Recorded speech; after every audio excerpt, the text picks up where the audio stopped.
ॐ बगलामुखी देव्यै नमः। जय श्री राम, जय श्री हनुमान।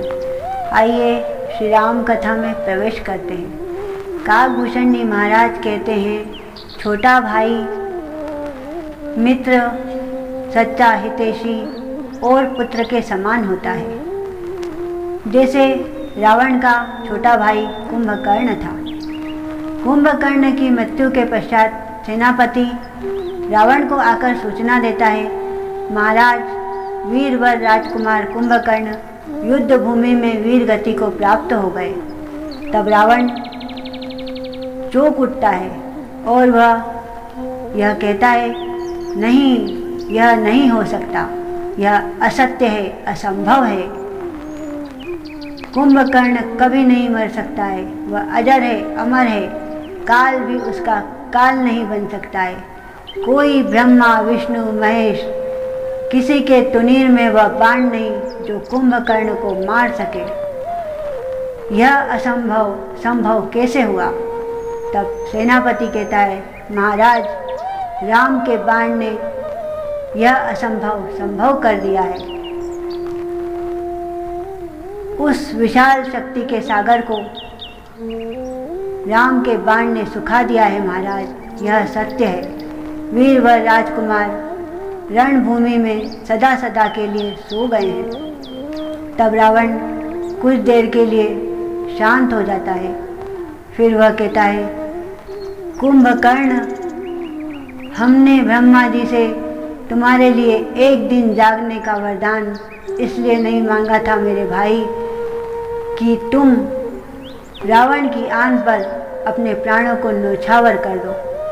आज हमें अत्यधिक खेद हो रहा है कि हमने तुम्हें जगाया ही क्यों। तभी वहाँ पर नाना जी का आगमन होता है। तब रावण नाना जी से कहता है, नाना जी, आज पहली बार हमारी आत्मा में यह एहसास हो रहा है, जो शूरवीरता से हमने राक्षस जाति की तीनों लोकों में धाक जमाई थी, वह क्षीण होते हुए दिखाई दे रही है और समस्त राक्षस जाति का अस्तित्व समाप्त होते हुए दिखाई दे रहा है।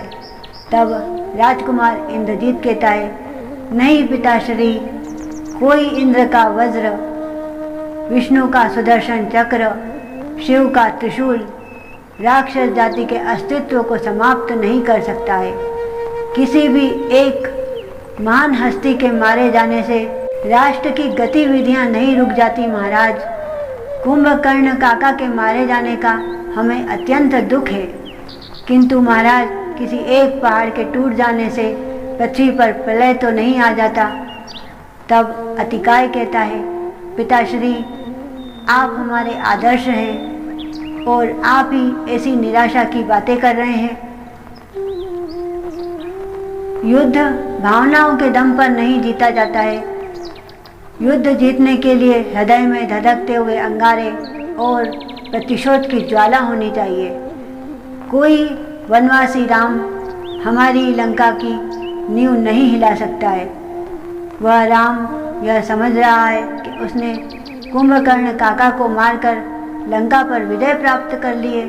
पिताश्री, जब आप ब्रह्मा जी के कवच को धारण करके अस्त्र शस्त्र से सुसज्जित होकर रथ पर सवार होकर जब युद्ध भूमि में जाएंगे तो शत्रु आपसे परास्त अवश्य हो जाएगा। तब राजकुमार इंद्रजीत कहता है, नहीं, हमारे होते हुए पिताश्री को जाने की आवश्यकता नहीं। पिताश्री, आप मुझे आज्ञा दीजिए, मैं आज ही आपके इस दुख को समाप्त कर दूंगा। तब देवांतक कहता है, पिताश्री, आपने मेरा नाम देवांतक इसीलिए रखा है क्योंकि मैंने देवों का अंत किया है। आज आप मुझे आज्ञा दीजिए, मैं राम का अंत कर दूंगा, फिर आप मेरा नाम रामांतक रख दीजिए। तब राजकुमार इंद्रजीत कहता है, नहीं, बड़े भाइयों के होते हुए छोटों को जाने की आवश्यकता नहीं। तब देवांतक कहता है, भैया, आप हमसे आयु में बड़े अवश्य हैं, किंतु वीरता आयु के अधीन नहीं होती है। वीरता आत्मा का गुण है, शरीर का नहीं। पिताश्री, आप हमें युद्ध में जाने की आज्ञा दीजिए। तब रावण कहता है, पुत्र, तुमने हमारे निराश मन में फिर से उत्साह की उमंग जगा दिए। जाओ, नरांतक, देवांतक, त्रिशरा, अतिकाय, हमारी आज्ञा है, आज युद्ध भूमि में शत्रु को परास्त करके विजय होकर आओ। तब रावण अपने सेनापतियों को आदेश देता है। सेनापति अकम्पन, महापाश, विरूपाश, सेनानायक, महासेनानायक, सभी वीर योद्धाओं के साथ सैन्य दल को लेकर प्रस्थान करो। तब रावण की आज्ञा से चारों पुत्र युद्ध भूमि की ओर प्रस्थान करते हैं। रावण अपने भाई के मरने के पश्चात कुछ देर तो विचलित हुआ, किंतु वह फिर से उमंग में आ गया। यह दुष्ट की पहचान होती है। वह कुछ देर विचलित तो होता है, किंतु अपनी दुष्टता नहीं छोड़ता है। रावण स्वयं को भूल गया है और अपने निजी स्वार्थ के लिए अपने रिश्तों को दांव पर लगाता जा रहा है। यहाँ पर यह भाव आता है, भूल जाए न सोहम का स्वर हम कहीं, वरना अपनों से हम बिछड़ जाएंगे। टूट जाए न माला कहीं प्रेम की, वरना अनमोल मोती बिखर जाएंगे।